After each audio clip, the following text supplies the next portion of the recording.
આજે હું એક ખૂબ જ સરળ દેખાતો પણ જીવન બદલી નાખે એવો પ્રશ્ન લઈને આવ્યો છું.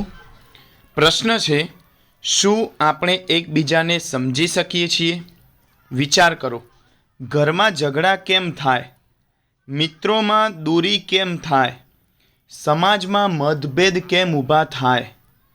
કારણ એક જ છે, સમજવાની કળા ખૂટી ગઈ છે. અમે સાંભળીએ છીએ પણ સમજતા નથી. અમે બોલીએ છીએ પણ દિલ સુધી પહોંચતા નથી. કળિયુગનો પ્રભાવ ઠેર ઠેર વ્યાપ્યો છે. તેમાંય ખાસ કરીને પારિવારિક સંબંધોમાં વ્યાપેલો કળિયુગનો પ્રભાવ જાણે જ્વાળામુખી જેવો બન્યો છે. મોટા ભાગના પરિવારોમાં નાના નાના ભડકા થતા રહે છે. ક્યાંક નાનો ભડકો, ક્યાંક મોટો ભડકો, ક્યાંક કોઈક દિવસ હોળી. આ બધું સતત થતું રહે છે. તેને લઈને નિરાશા, હતાશા, અશાંતિ, ઉદ્વેગનો અનુભવ થયા કરે છે. માણસ અંદરને અંદર મૂંઝાયા કરે છે. રહે છે ઘરમાં, પણ ક્યારેક તેને ઘર છોડીને ભાગી જવાની ઈચ્છા થાય છે. આપઘાત નથી કરતો, પણ નિરાશાથી જીવે છે. લાગણી તૂટે ત્યારે ગમે તેવી વ્યક્તિ ભાંગી પડે છે. ઇતિહાસ આ જ કહે છે. નેપોલિયન માટે એવું કહેવાય છે કે અશક્ય શબ્દ એના શબ્દકોશમાં નહોતો, પરંતુ તેની પત્નીએ તેને ધોખો કર્યો અને તેણે લખ્યું કે મારા જીવનમાં સુખના 6 દિવસો પણ મેં જોયા નથી. વિઘ્નો મારી પ્રગતિના પગથિયાં છે, એમ કહેનારા અમેરિકન પ્રેસિડન્ટ આપઘાત કરવા તૈયાર થયા હતા. કૌટુંબિક પ્રશ્નના કારણે મહાપુરુષોથી લઈને સામાન્ય માનવી સુધી આવા તો અનેક ઉદાહરણો ટાંકી શકાય તેમ છે. આથી પારિવારિક સમસ્યાઓને ઉકેલવી જ પડે. ચાલો આજે એવા પારિવારિક પ્રશ્નોનું વિશ્લેષણ કરીએ અને પ્રશ્નોમાંથી ઉકેલ શોધવાનો પ્રયાસ કરીએ. તો થોડાક સાચા બનેલા કિસ્સાઓને જોઈએ. પહેલો કિસ્સો છે, નવરાત્રિમાં સંતાનને વેશભૂષા ધારણ કરવો હતો, પરંતુ મમ્મીએ ના પાડી. તેનાથી એ સંતાને આવેશમાં આવીને પોતાની મમ્મીનું ખૂન કરી નાખ્યું. કારણ, તે સંતાને કહ્યું, મારી ઈચ્છાને મારી મમ્મી કેમ રોકે? બસ આટલી વાતમાં તેણે સગી માનું ખૂન કરી નાખ્યું. બીજો કિસ્સો છે, પત્નીનો જન્મદિન હતો. સિનેમા જોવા થિયેટરમાં જવાનું નક્કી થયું, પરંતુ પતિ મોડા પડ્યા અને પત્નીએ આપઘાત કરી નાખ્યો. આટલું ગંભીર પગલું ભર્યું, તેની પાછળનું કારણ? પત્નીને સતત મનમાં રહેતું હશે કે મારી યથાર્થ કદર થતી નથી. ત્રીજો કિસ્સો છે, એક વેપારી અને તેમની પત્નીનો. રિક્ષામાં દીકરાને શાળાએ કોણ મૂકવા જાય? એ મુદ્દે પતિ પત્ની વચ્ચે ઝઘડો થયો અને પત્ની નદીમાં કૂદીને મરી ગયા. કારણ, તેમને એમ થયું કે મને ક્યારે પતિનો સહકાર નથી મળતો.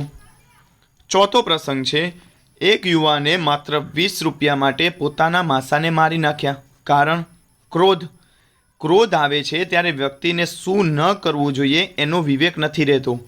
તેનાથી બુદ્ધિનો નાશ થઈ જાય છે અને તેને કારણે આવી દુર્ઘટના બને છે. પાંચમો કિસ્સો છે, તેમની એક વ્યક્તિની સગાઈ તૂટી ગઈ. આથી તેમણે આત્મહત્યા કરી. કારણ, એવી લાગણી કે મારા પ્રેમને સામેની વ્યક્તિ કેમ સમજી નહીં. મનમાં એક વાતનું દુઃખ કે મારા પ્રેમને કોઈ સમજતું નથી. છઠ્ઠો પ્રસંગ છે, સાસુ વહુ સાથે ઝઘડો થયો અને વહુ બીજે માળેથી નીચે પડ્યા. કારણ, વહુને એમ થયા કરતું કે મારા ઘરમાં મારી કદર કરવામાં નથી આવતી, તેથી વારંવાર મને વઢવામાં આવે છે. સાતમો પ્રસંગ છે, 17 વર્ષના એક કિશોરે પોતાના 15 વર્ષના ભાઈનું ખૂન કરી નાખ્યું અને પોતે પણ આપઘાત કર્યો. કારણ, એને વારે વારે એવું લાગ્યા કરતું હતું કે મારા પિતા મને વારંવાર ઠપકો આપે છે, મને સમજતા નથી અને 2 ભાઈઓ વચ્ચે પક્ષપાત કરે છે. આઠમો કિસ્સો છે, નોકરી કરતી એક યુવતીનો.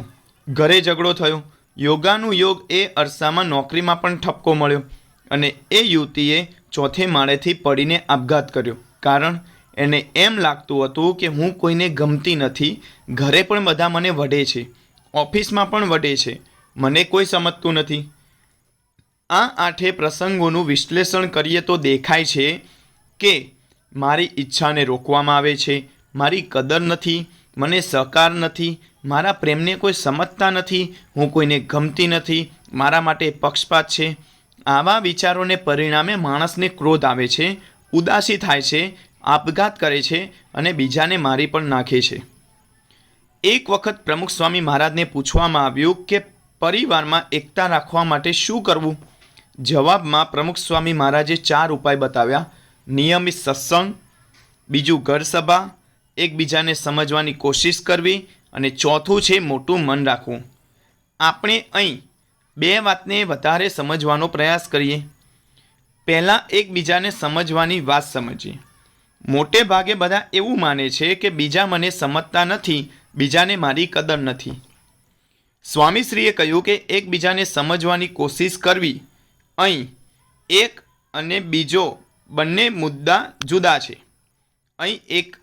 અહીં એકે એટલે કે પોતે પોતાને પહેલાં સમજવાનો છે. આપણું માનસ એવું છે કે કોઈ પણ પ્રશ્ન આવે તેને આપણે બીજા ઉપર ઢોળી દઈએ છીએ. વેણીભાઈ પુરોહિતનું એક કાવ્ય છે કે કોક તો જાગે, કોક તો જાગે, આપણામાંથી કોક તો જાગે રે. કોઈ જાગે કે કોઈ ન જાગે, કોઈ શું જાગે, તું જ જાગ્યો તો તું જ જા આગે, આપણામાંથી તું જ જા આગે. ઘરમાં ક્યારેક બાળકોને પ્રશ્ન થાય છે કે હું વાંચું છું ત્યારે જ ભાઈ કે બહેન ટીવી કેમ ચાલુ કરે છે, મને કેમ સમજતા નથી. પણ તેણે એ વિચાર કરવાનો છે કે મેં તે ભાઈ બહેનને સમજવા પ્રયત્ન કર્યો હતો. જ્યારે તેમને ઘરમાં કામ હતું ત્યારે મેં તેમને મદદ કરી હતી. આપણે જે કરીએ છીએ તેની સામે પ્રતિક્રિયા હોય છે. બાળકો થોડા ઉંમરલાયક થાય એટલે પ્રશ્ન થાય છે કે પપ્પા કેમ મને સ્કૂટર નથી લાવી આપતા, પપ્પા કેમ મને મોબાઈલ નથી લાવી આપતા. પણ બાળકે પહેલાં પોતાને સમજવાનો છે કે હું જે માંગણી કરું છું એમાં હું કેટલો સાચો છું. પહેલો પ્રશ્ન મારામાં છે કે હું ધીરજ રાખી નથી શકતો, તેના લીધે વ્યાકુળતા આવે છે. આપણી ઈચ્છા મુજબ વાહન નથી આવ્યું એને આપણે મોટો પ્રશ્ન બનાવી દઈએ છીએ. કવિ રાજેન્દ્ર શાહ લખે છે, ભાઈ રે આપણા દુઃખનું કેટલું જોર, નાની એવી જાતક વાતનો મચવીએ નહીં શોર. આપણે નાની એવી વાતનો શોર મચાવીને આપણા દુઃખને મોટું કરીએ છીએ. આપણને સમજાતું નથી કે અહમ વધારવાનો અથવા મારી જાત પર દયા ખાવાનો જે હું પ્રયત્ન કરી રહ્યો છું એ મારી ભૂલ છે. પહેલાં આપણી ક્યાં ભૂલ થાય છે એ જોવું જોઈએ અને પછી તેનો સ્વીકાર કરતાં શીખવું જોઈએ.